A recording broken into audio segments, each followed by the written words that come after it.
नमस्कार, सुनीता किचनमध्ये तुमचं सगळ्यांचं मनापासून स्वागत करते। आज आपण बनवणार आहोत मुगाच्या डाळीची भजी। चला आपण साहित्य बघून घेऊया। तर इथे मी 1 कप मुगाची डाळ आणि अर्धा कप चण्याची डाळ 1 तास पूर्वी भिजत घातली होती। तर ही मुगाच्या डाळीची आणि चण्याच्या डाळीची मिक्स करून मी भजी करणार आहे। त्याचं साहित्य ही डाळ घेतले, इथं मोठा कांदा एक कापून घेतलाय मी, गरम मसाला, मीठ, लाल तिखट, हळद आणि धना पावडर आणि कोथिंबीर ह्याचं आपल्याला वाटण करून घ्यायचं आहे। हे मिरच्या घेतल्यात मी, अद्रक आणि थोडी लसूण टाकायची त्याच्यात। एवढी नाही वापरणार आहे मी, थोडी टाकणार आहे, पण टाकणार आहे त्याच्यात। आणि 1 चमचा जिरं ते पण मी वाटून घेणार आहे याच्यामध्ये। तर चला आता आपण सुरुवात करूया। तर इथे की मी चाळणी घेतले, त्याच्यामध्ये ही डाळ आपल्याला हे सगळं पाणी काढून घ्यायचं आहे। ह्याच्यात पाण्याचा वापर नाही जास्त करायचा आहे। हे पाणी पूर्ण गेलं पाहिजे आणि सुकी झाली पाहिजे। 10 मिनिटं तरी हे पाणी आपल्याला घालवायचं आहे ह्याच्यातलं। तर ही बघा आपली डाळ इथं कोरडी झालेली आहे। हे थोडं थोडं पाणी करून नितळलं आहे। मी आता ही डाळ थोडी थोडी करून वाटून घेणार आहे।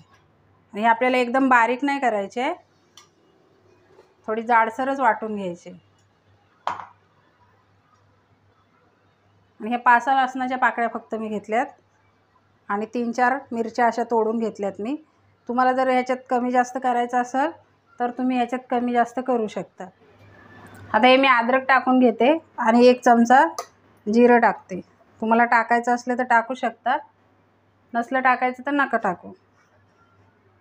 आणि हे सगळं मी पहिल्याच बॅचमध्ये वाटून घेते। तर ही बघा आपली डाळ वाटून झाली आणि अशी जाडसर वाटून घेतली मी। हे बघा अशी वाटून घ्यायची आपल्याला।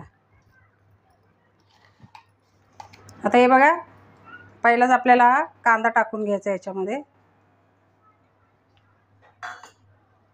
गरम मसाला 1 चमचा घेतलाय, लाल तिखट 1 चमचा घेतलाय आणि हळद घेतला अर्धा चमचा आणि धना पावडर 1 चमचा आणि कोथिंबीर।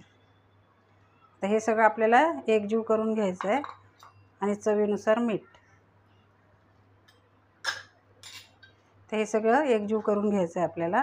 आणि मी ह्याच्यात सोडा नाही टाकणार आहे, ह्याच्यात आपल्याला गरम तेल टाकायचं आहे। तर हे बघा हे एकजीव करून झालं आहे। इथं मी गॅस पेटवून कढई ठेवलेली आहे गॅसवर आणि त्याच्यामध्ये तेल गरम करत ठेवलं आहे। आता आपल्याला ह्यातलं तेल टाकायचं आहे। हे गरम झालेलं तेल आहे, ते ह्याच्यामध्ये 2 चमचे टाकून घेते। गरम तेल टाकलं ना, मग ह्याच्यात जरी तुम्ही सोडा नाही टाकला ना तरी चालेल, एकदम कुरकुरीत होतात, मस्त होतात भजी। त्याच्यामुळे मी ह्याच्यामध्ये सोडा वगैरे टाकलाय नाही, तेल टाकलं ह्याच्यात गरम। आता हे तेल पण एकजीव करून घेतलंय। आता आपण भजी बनवायला सुरुवात करू। तर आपण बघूया तेल गरम झालंय का आपलं। हो, हे तेल चांगलं गरम झालेलं आहे। आता आपल्याला भजी बनवायला काही हरकत नाही।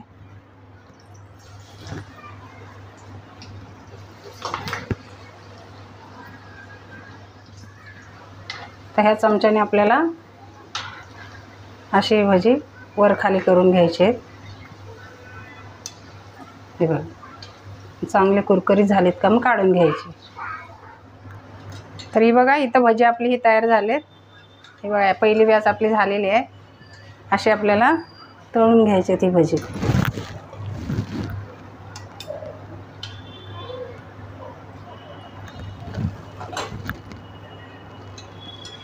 हे अशी कुरकुरीत होतात ही भजी। तर पहिली बॅच आपली झालेली आहे, आता दुसरी बॅच टाकते आणि अशाच प्रकारे आपल्याला ही सगळी भजी करून घ्यायची। रेसिपी थोडी जरी आवडली तरी एक लाईक नक्की करा। चॅनलवर नवीन असाल तर चॅनलला सबस्क्राईब करा। तर ही बघा आपली भजी सगळी बनवून झालेली आहे। आता ही मी काढून घेते आणि गॅस बंद करते। तर इथे आपली मुगाच्या डाळीची भजी तयार झालेली आहे। आजची रेसिपी कशी वाटली कमेंट करून मला नक्की सांगा। व्हिडिओ आवडला असेल तर व्हिडिओला लाईक करा, शेअर करा, चॅनलला सबस्क्राईब करा। पुन्हा भेटूया अशीच एखाद्या नवीन रेसिपीसह. व्हिडिओ बघितल्याबद्दल धन्यवाद.